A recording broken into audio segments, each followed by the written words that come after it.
안녕하세요, 루마픽입니다. 오늘은 제가 지금껏 사용한 영상용 카메라 중에서 최강의 무적 가성비를 자랑하는 소니의 GV-E1 롱텀 사용 후기입니다. 이 작은 바디에 풀프레임 센서 그리고 소니의 최신 기술을 모두 때려봤고도 가격은 보급기와 중국기 사이로 책정한, 한마디로 금나누기에 실패한 카메라죠. 캐논에서는 절대로 나올 수 없는 카메라인데 소니에서는 가끔씩 이런 변태 카메라가 종종 출시가 됩니다. 이 GV-E1이 처음 출시됐을 때는 이 GV 시리즈 자체가 약간 블로그용 그런 카메라 포지션 잖아요. 그래서 전혀 관심 없었거든요. 근데 스펙을 하나하나 살펴보니까 이 가격에 이건 안 살 수가 없다, 그런 마음으로 출시되자마자 구입해서 거의 한 9개월 10개월 사용한 것 같아요. 근데 처음에는 개인용으로 많이 쓸 줄 알고 구입을 했는데 현재는 상업용으로도 종종 사용하는 저에게는 아주 효자 카메라입니다. 자, 그럼 그 이유가 무엇인지 지금부터 함께 알아보겠습니다. 고! 자, 거두절미하고 GV-E1의 특징이자 장점부터 살펴보겠습니다. 일단 첫 번째로 크기가 굉장히 작죠. 제 손에 보시면 이렇게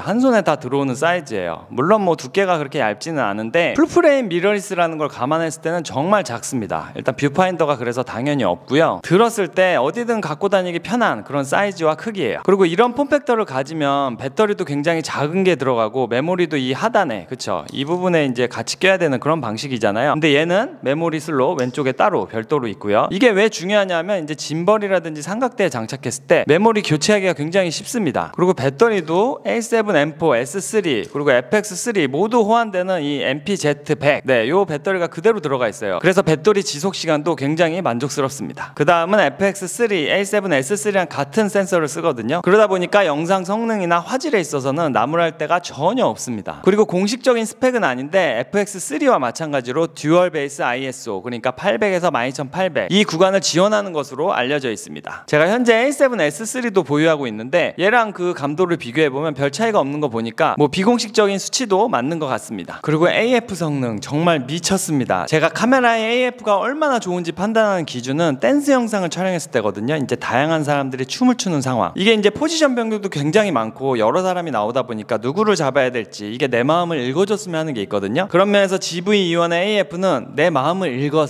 나 쟤를 잡았으면 좋겠어 할 때 정확히 걔를 잡아주는 그런 독심술을 사용하는 카메라라고 할 수 있습니다. 뭐 들리는 말로는 A7R5랑 AF 성능이 거의 비슷하다고 하니까 뭐 어느 정도 수긍이 가죠. 물론 저는 A7R5를 사용해 본 적은 없습니다. 그리고 풀사이즈 HDMI가 아니라 마이크로 HDMI가 탑재된 건 좀 걸리긴 하지만 이 급에서 외장 모니터를 연결해서 내장 메모리로 녹화하는 게 가능합니다. 이게 보통은 한쪽으로만 보이게 해서 녹화를 하거나 아니면 단순 뷰어용으로만 쓰거나 이런 식으로밖에 못 하잖아요. 근데 얘는 시네마 카메라처럼 동시 출력도 하면서 내장 메모리 녹화도 가능합니다. 이게 캐논에서는 플래그십이라고 할 수 있는 R3도 그게 안 되거든요. 근데 소니는 GV-E1에서도 그 기능이 가능하게 설정해 놨습니다. 이런 건 아주 칭찬할 부분이에요. 그리고 영상 촬영과 관련된 조작성도 굉장히 좋은 편인데요. 사진과 영상, SNQ 모드를 한 번의 스위치로 다 변경이 가능하고요. 그리고 녹화 버튼을 눌렀을 때 이렇게 전면에도 탈리램프가 나오고 모니터에도 탈리램프 표시가 뜹니다. 그리고 마지막으로 제가 가장 만족하는 부분인데 여행용 카메라로 진짜 최고입니다. 소니가 원래 캐논에는 있는 타임랩스 자동 만들기 기능이 없었잖아요. 근데 얘는 타임랩스 자동 만들기 기능이 생겨서 캐논처럼 쉽게 걸어놓고 타임랩스 촬영을 할 수가 있습니다. 제가 소니를 여행용 카메라로 잘 안 들고 갔던 게 그 타임랩스 때문인데 그게 해결돼서 이제는 얘가 여행용 카메라로 가장 일픽이 됐습니다. 물론 뭐 인터벌 촬영으로 만들 수도 있죠. 근데 귀찮잖아요. 그냥 여행 영상인데 자동으로 딱 만들어주는 게 편하잖아요. 그래서 저에게는 그런 갈증을 해소시켜준 카메라입니다. 요즘 인기를 끌고 있는 8캠 플레이트를 사용하면 짐벌에도 바로 장착했다가 삼각대에도 바로 장착했다가 그리고 가방에 앵커를 달아서 바로 이렇게 장착도 할 수 있고 뭐 이런 식으로의 모드 전환이 굉장히 편해집니다. 뭐 이건 모든 카메라가 다 그렇게 할 수 있는데 얘는 작다 보니까 그 효용성이 더 극대화되는 것 같아요. 자, 이번에는 단점입니다. 장점만 있는 카메라는 절대 없죠. 특히 이 가격대의 카메라에서는 단점이 많을 수밖에 없습니다. 일단 첫 번째로 예상하셨겠지만 발열에 굉장히 취약해요. 얘를 장시간 걸어놓고 촬영하기에는 불안해서 못합니다. 그래서 인터뷰 촬영이라든지 세미나 촬영, 이런 장시간 걸어놔야 되는 촬영에서는 절대 사용하면 안 됩니다. 그거는 A7 M4도 동일하잖아요. 걔 못지않게 얘도 발열에 취약해서 뭐 여기에 펜을 달아서 튜닝하는 분들도 있는데 뭐 꼭 그렇게까지 해서 얘를 써야 되나 싶은 현타가 오잖아요. 그래서 얘는 그냥 얘 용도에 맞게 쓰면 되고 그에 맞는 카메라는 따로 구입해서 뭐 사용하면 되니까 그렇게 해결을 봐야 됩니다. 그리고 성능이 안 좋은 전자식 셔터만 탑재됐다는 점인데 이게 사진에서는 굉장히 취약하죠. 일단 플리커 현상, 실내에서 별로 좋지 않은 성능의 이 형광등이 촬영이라든지 이런 조명에서 촬영할 때는 플리커가 나올 확률이 굉장히 높습니다. 근데 제가 처한 환경에서는 뭐 다 LED 최신 조명들만 있다 보니까 뭐 그런 현상은 없었는데, 뭐 어디서 촬영할지는 모르니까 그런 안전성 측면에서는 사진에서 굉장히 취약합니다. 그리고 플래시 동조 촬영, 이게 30분의 1초밖에 지원을 안 해요. 보통 플래시 동조를 하려면 125분의 1초는 지원을 해야 안정적으로 촬영할 수가 있잖아요. 그래서 그런 촬영도 염두에 두신다면 절대 구입하면 안 됩니다. 근데 사진 찍으려고 이걸 사는 호구는 없겠죠. 화소도 1210만 화소밖에 안 돼서 보통 2000만 화소 이상은 나와야 사진에서 어느 정도 퀄리티가 나온다고 생각하거든요. 그런 면에서 절대 얘를 기대하시면 안 됩니다. 근데 제가 사진도 그냥 개인용으로 몇 번 찍어봤는데 뭐 결과물이 그렇게 나쁘진 않아요. 근데 화소의 아쉬움은 분명히 있습니다. 그리고 바디 떨방이 탑재되어 있는데 광고에서는 액티브 떨방까지 지원하면서 짐벌처럼 굉장히 성능이 좋다 이렇게 표현을 하는데, 제가 사용해보니까 못 쓸 수준이에요. 이건 뭐 캐논의 떨방에 비해서는 정말 별로입니다. 뭐 그래도 없는 것보단 난데, 그걸 믿고 핸드헬드를 마음껏 촬영한다, 이거는 절대 불가능합니다. 그다음 마지막으로 이제 편의성에 관련된 부분인데, 그립감이 굉장히 별로입니다. 지금은 뭐 렌즈가 안 껴져 있지만 렌즈까지 껴있으면 이렇게 딱 놓치기 쉬운 그립감이 나와요. 네, 요거는 조심하셔야 되고요. 이 후면 휠이랑 후면 다이얼은 있는데 전면 다이얼이 없다 보니까 아무래도 이것도 불편해요. 보통 조리개, ISO, 셔터 스피드 이 세 개를 설정해 놓고 사용을 하는데 뭔가 하나가 빠지니까. 근데 소니는 조리개를 이제 렌즈에서 조절하다 보니까 두 개만 있어도 그렇게 불편한 편은 아니거든요. 그래도 뭐 세 개를 워낙 쓰는 게 익숙한 입장에서는 불편한 건 어쩔 수가 없습니다.